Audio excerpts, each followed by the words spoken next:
Bapak, Ibu, Saudara-saudari sekalian yang terkasih dalam Kristus, salam damai untuk kita semua. Semoga damai dan kasih dari Tuhan kita Yesus Kristus senantiasa menyertai hidup dan karya saudara-saudari dimanapun berada. Hari ini gereja merayakan pesta Santo Thomas Sang Rasul. Thomas yang sering juga disebut Didimus, yang artinya kembar. Seringkali kita memandang Sang Thomas yang disebut Didimus dalam kacamata yang negatif sebab dia meragukan. Namun pada hari ini mari kita coba masuk lebih dalam mengapresiasi pergulatan batin Thomas. Seringkali pergulatan batin Thomas terjadi dengan kita. Kita meragukan Tuhan, kita sering berdoa, kita taat akan semua aturan dan ajaran gereja kudus. Namun seringkali hati kita pun meragukan kepastian dan kemanakah dan apakah doa saya didengar oleh Sang Tuhan. Mari kita coba masuk lebih dalam. Pertanyaan Thomas, orang katakan Thomas, dia yang meragukan atau the doubting Thomas. Untuk saya secara pribadi dan untuk kita semua, Thomas adalah seorang teologan sejati.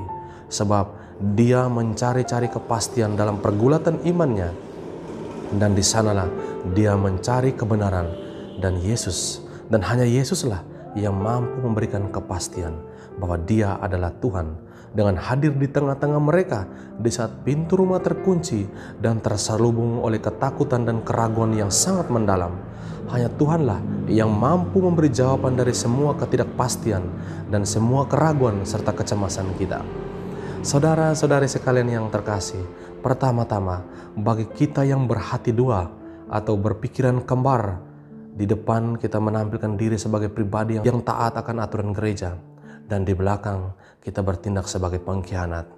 Dan orang-orang seperti itulah yang tidak akan mampu berjumpa Tuhan. Tuhan tidak akan pernah mewahyukan dirinya atau wajahnya kepada mereka yang berwajah dua. Yang kedua, persyaratan menjadi seorang yang sangat berbahagia atau terberkati. Dalam Injil hari ini, Yesus mengatakan, berbahagialah mereka yang tidak melihat namun percaya.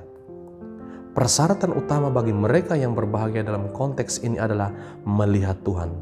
Dan kita lihat dalam bacaan Injil yang sama, Rasul Thomas setelah melihat Tuhan, dia membuat sebuah pengakuan yang luar biasa, ya Tuhanku dan Allahku. Walaupun tidak sempat mencucukkan jari ke dalam lambung Yesus yang terluka karena dosa-dosa kita, setelah melihat Tuhan yang benar, dia pun mengakui, ya Tuhanku dan Allahku. Dan oleh karena itu, kita pun semuanya akan disebut berbahagia seandainya kita mampu melihat Tuhan yang benar dalam doa-doa kita. Dan oleh karena itu, mari kita kembali ke dalam batin kita. Kita mengkoreksi diri. Sejauh mana, sebenar mana, dan setulus mana saya berdoa kepada Tuhan. Dalam masa-masa yang sulit ini, kita dipanggil untuk senantiasa memperbaharui dari dalam. Melihat kembali bagaimana cara kita berdoa, bagaimana kita berelasi dengan Tuhan. Sebab relasi yang keliru tidak akan pernah menghasilkan perjumpaan dengan Tuhan yang nyata.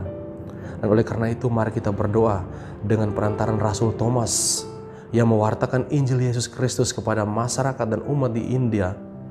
Mari kita berdoa semoga dengan bantuannya hati kita yang bertanya-tanya dan hati kita yang mampu meragukan segala sesuatu karena kemajuan dan intelektual kita. Mari kita sujud dan bersembah dan selalu mengatakan, ya Tuhanku dan Allahku. Dan mari kita coba mendekati Tuhan dengan rendah hati dalam hidup-hidup doa kita. Supaya darinya kita mampu bersuara Tuhan yang menguatkan dan memberi damai serta harapan dalam peziarahan hidup kita. Semoga Tuhan memberkati kita semua.